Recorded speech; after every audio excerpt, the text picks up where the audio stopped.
ಇವತ್ತಿನ women's premier ಪಂದ್ಯ ನಡೀತಾ ಇರೋದು between R C B versus U P Warriors. So Royal Challengers ಬೆಂಗಳೂರಿಗೆ ಬರೋದಾದ್ರೆ ಮೊದಲು 5 ಮ್ಯಾಚನ್ನು ಗೆದ್ದಿದ್ರು.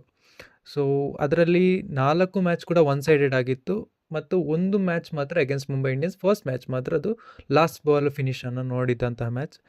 ಅದು 5 ಪಂದ್ಯವನ್ನು ಗೆಲ್ಲುವ ಮೂಲಕ ಕ್ವಾಲಿಫೈ ಆಗಿತ್ತು. ಕ್ವಾಲಿಫೈ ಆದ ನಂತರ ಒಂದು ಪಂದ್ಯವನ್ನು ಗೆಲ್ಲಬೇಕಾಗಿತ್ತು, ಅದು ಡೈರೆಕ್ಟ್ ಫೈನಲ್ ಹೋಗೋದಕ್ಕೆ. ಸೊ ಇವಾಗಲೂ ಕೂಡ ಬ್ಯಾಕ್ ಟು ಬ್ಯಾಕ್ ಸೋತ್ರು ಕೂಡ ಆರ್ ಸಿ ಬಿ ಟಾಪ್ ಒನ್ನಲ್ಲೇ ಇರೋದಂಥದ್ದು. ಇವಾಗ ಕರೆಂಟ್ಲಿ ನೀವು ನೆಟ್ ರನ್ ರೇಟ್ ಚೆಕ್ ಮಾಡಿದಾಗ 0.947 ಪಾಸಿಟಿವ್ ರನ್ ರೇಟ್ನಲ್ಲಿದೆ. ಸೊ ರನ್ ರೇಟ್ ಏನು ಮ್ಯಾಟ್ರ್ ಆಗೋದಿಲ್ಲ, ಆರ್ ಸಿ ಬಿಗೆ ಏನು ಹೊಡೆತ ಕೊಡೋದಿಲ್ಲ ಈ ಮಟ್ಟಿಗೆ ಒಳ್ಳೆಯದಾಗಿ ಇರೋದಕ್ಕೆ. ಸೊ ಇದು ಯಾಕೆ ಸಾಧ್ಯ ಆಯಿತು ಅಂದರೆ ಗುಜರಾತ್ ಜೈನ್ಸ್ ವಿರುದ್ಧ 61 ರನ್ಸ್ಗಳಿಂದ ವಿಕ್ಟರಿ ಆಯಿತು. ಯು ಪಿ ವಾರಿಯರ್ಸ್ ವಿರುದ್ಧ 14th ಓವರ್ನಲ್ಲೇ ಮ್ಯಾಚ್ ಫಿನಿಷ್ ಮಾಡಿದ್ರು. ಡಿ ಸಿ ವಿರುದ್ಧ 16th ಓವರ್ನಲ್ಲೇ ಮ್ಯಾಚ್ ಫಿನಿಷ್ ಮಾಡಿದ್ರು. ಸೊ ಈ ಎಲ್ಲ ರೀಸನ್ನಿಂದ ಅದು ಪಾಸಿಟಿವ್ ಆಗಿ ಅಷ್ಟು ಹೈ ರನ್ ರೇಟ್ ಇದೆ, net run rate.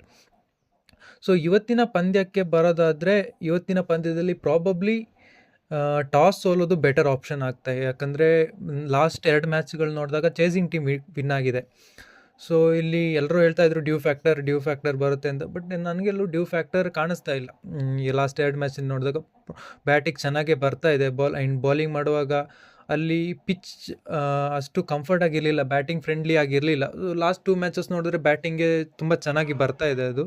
So bounce ಕೂಡ ಇದೆ ಪಿಚ್ನಲ್ಲಿ, ಅದರಿಂದ ಬ್ಯಾಟಿಂಗ್ ಕೂಡ ಕಂಫರ್ಟಾಗಿ ಡೀಸೆಂಟ್ ಬ್ಯಾಟಿಂಗ್ ಪಿಚ್ ಆಗಿದೆ ಅದು. ಅದರಿಂದ ಚೇಸ್ ಮಾಡೋದಕ್ಕಿಂತ ಫಸ್ಟ್ ಬ್ಯಾಟ್ ಮಾಡುವಂಥದ್ದು ಪ್ರಾಬಬ್ಲಿ ಲಾಸ್ಟ್ 2 ಮ್ಯಾಚ್ ನೋಡಿದಾಗ ಬ್ಯಾಟ್ ಫಸ್ಟ್ ಮಾಡುವಂಥದ್ದೇ ಬೆಟರ್ ಆಪ್ಷನ್ ಆಗಿ ಕಾಣ್ತಾ ಇದೆ ನನಗೆ.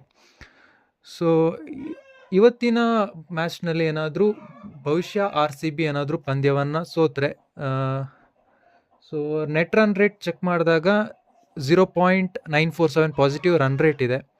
ಸೊ ಇದನ್ನು ತಗೊಂಡು ನಾವು ಎಲ್ಲೋ ಒಂದು ಕಡೆ ಅದು ಚೆಕ್ ಮಾಡಿದಾಗ ಅವ್ರದ್ದು -271 ಇದೆ, 0.271 ಇದೆ.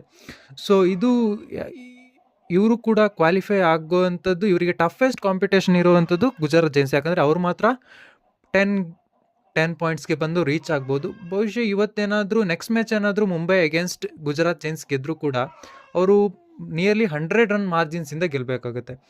ಸೊ ಅವರು 100 ರನ್ ಮಾರ್ಜಿನಿಂದ ಗೆಲ್ಲೋದು ಒಂದು ಕಡೆ ಆದರೆ, ಇವತ್ತು ಆರ್ ಸಿ ಬಿ ಕೂಡ ಮಿನಿಮಮ್ 80 ರನ್ಸಿಂದ ಏನಾದರೂ ಅಗೇನ್ಸ್ಟ್ ಯು ಪಿ ವಾರಿಯರ್ಸ್ ಸೋತ್ರೆ, ಮತ್ತು ಗುಜರಾತ್ ಜೈನ್ಸ್ ಏನಾದರೂ 100 ರನ್ಸ್ ಮೇಲೆ Mumbai Indians against next match ಅವರು ಗೆದ್ದರೆ, ಸೊ ಪ್ರಾಬಬ್ಲಿ ಅವರು ನಂಬರ್ 1 ಸ್ಲಾಟ್ಗೆ ಹೋಗಿ ಅವರು ಡೈರೆಕ್ಟ್ ಫೈನಲ್ಸ್ ಆಡುವಂಥ ಚಾನ್ಸಸ್ ಇದೆ.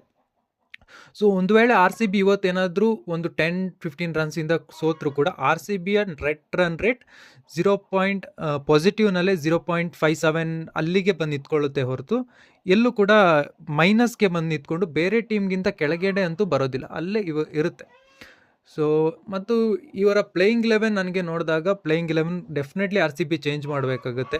ಸೊ ನನಗೆಲ್ಲೂ ಕೂಡ ಗ್ರೇಸ್ ಹ್ಯಾರಿಸ್ ಔಟ್ ಆದಮೇಲೆ ರನ್ ರೇಟ್ ಸಡನ್ಲಿ ಡಿಪ್ ಆಗ್ತಾ ಇದೆ. ಸೊ ನೆಕ್ಸ್ಟ್ ಬರುವಂಥ ಜಾರ್ಜಿಯಾ ವಾಲ್, ಅವರು ಪ್ರಾಬಬ್ಲಿ, ಯಾಕೋ ನನಗೆ Georgia Voll last year 1 match 99 ಬಿಟ್ಟರೆ, ಈ ಇಯರ್ ನನಗೆ ಅವರು ಎಲ್ಲೂ ಕೂಡ ಅಂದರೆ ಬಂದಾಗೆ ಸ್ಟ್ರೈಕ್ ಮಾಡುವಂಥದ್ದು ಕಾಣಿಸ್ಲಿಲ್ಲ. ಲಾಸ್ಟ್ ಮ್ಯಾಚ್ ಸ್ವಲ್ಪ ಕಾಣಿಸ್ತು, ಬಟ್ ವೈಟ್ ಬಾಲ್ಗೆ ಇನ್ಸೈಡ್ ಎಡ್ಜ್ ಆಗಿ, ಥಿಕ್ ಇನ್ಸೈಡ್ ಎಡ್ಜ್ ಆಗಿ ಕೀಪರ್ ಕ್ಯಾಚ್ ಕೊಟ್ಟರು last match. So last match ನನಗೇನಾದರೂ ಅವರು ಹೊಡೆಯುವಂಥ ಇಂಟೆಂಟ್ ಅವರಲ್ಲಿ ಕಾಣಿಸ್ತು, ಬಟ್ ಆದರೆ ಅದು ಜಾಸ್ತಿ ಹೊತ್ತು ಉಳಿಲಿಲ್ಲ. ಸೊ ಅದು ಬಿಟ್ಟರೆ ಪ್ರೆಷರ್ ಕೆಲವು ರಿಚಾ ಘೋಷ್ ಕಡೆಗೆ ಹೆಚ್ಚಾಗಿ ಬರ್ತಾ ಇದೆ ಗ್ರೇಸ್ ಹ್ಯಾರಿಸ್ ಔಟ್ ಆದರೆ. ಸೊ ಟಾರ್ಗೆಟ್ ಜಾಸ್ತಿ ಇರಲಿ. ಸೊ ಮತ್ತು ಅರುಂಧತಿ ರೆಡ್ಡಿ ಕೂಡ ಲಾಸ್ಟ್ ಮ್ಯಾಚ್ ತುಂಬ ಬಾಲ್ಸ್ನ, ಹಾಗೆ ಡಾಟ್ ಬಾಲ್ಸ್ ತುಂಬ ಆಡಿದ್ರು. ಸೊ ಅದು ಎಲ್ಲ ಒಂದು ಕಡೆ ಇಫೆಕ್ಟ್ ಆಯಿತು. ಮತ್ತು ಶ್ರೇಯಾಂಕ ಪಾಟೀಲ್ ಸ್ವಲ್ಪ ಬ್ಯಾಟಿಂಗ್ಗೆ ಮುಂಚೆ ಬಂದಿದ್ರೆ ಪ್ರಾಬಬ್ಲಿ ಬೆಸ್ಟ್ ಆಗ್ತಾ ಇತ್ತು. ಯಾಕಂದರೆ ಶ್ರೇಯಾಂಕ ಪಾಟೀಲ್ ಇದಕ್ಕಿಂತ ಮುಂಚೆ ಕೂಡ ಬ್ಯಾಟಿಂಗ್ಗೆ ಬಂದಿದ್ದಾರೆ, ಬಟ್ ಎಲ್ಲೂ ಕೂಡ ಅವರು ಲಾಸ್ಟಿಗೆ ಬಂದಾಗ ಅವ್ರಿಗೆ ಕಡಿಮೆ ಬಾಲ್ ಸಿಕ್ಕಿದೆ, ಮತ್ತು ಹೆಚ್ಚು ಬಾಲ್ಸ್ ಬಂದಾಗ ಅವ್ರು ಬೇಗ ಔಟ್ ಆಗಿದ್ದಾರೆ. ಸೊ ಅದು ಕೂಡ.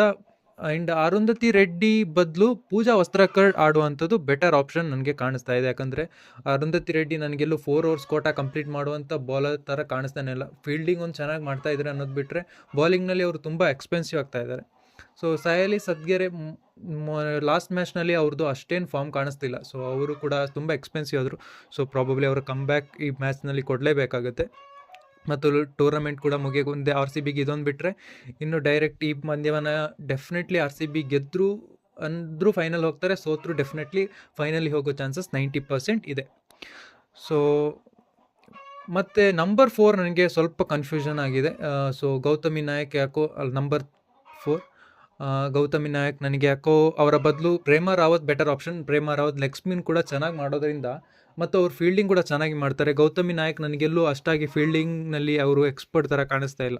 ಸೊ ಅದಕ್ಕಾಗಿ ಪ್ಲೇಯಿಂಗ್ 11ನಲ್ಲಿ ಸ್ವಲ್ಪ ಚೇಂಜಸ್ ಇದ್ದರೆ ಒಳ್ಳೆಯದು ಅಂತ ನನ್ನ ಅನಿಸಿಕೆ. ಇದಿಷ್ಟು ಇವತ್ತಿನ ವಿಡಿಯೋ. ಸೊ ಇವತ್ತು ಯಾರು ಗೆಲ್ತಾರೆ, ಮ್ಯಾಚ್ ಏನಾಗುತ್ತೆ ಅನ್ನೋದನ್ನ ಕಮೆಂಟ್ ಮಾಡಿ. Thank you. ಹಾಗೆ ನೀವಿನ್ನೂ ನಮ್ಮ ಚಾನೆಲನ್ನು ಸಬ್ಸ್ಕ್ರೈಬ್ ಮಾಡಿಲ್ಲ ಅಂದರೆ ದಯವಿಟ್ಟು ಸಬ್ಸ್ಕ್ರೈಬ್ ಮಾಡಿ.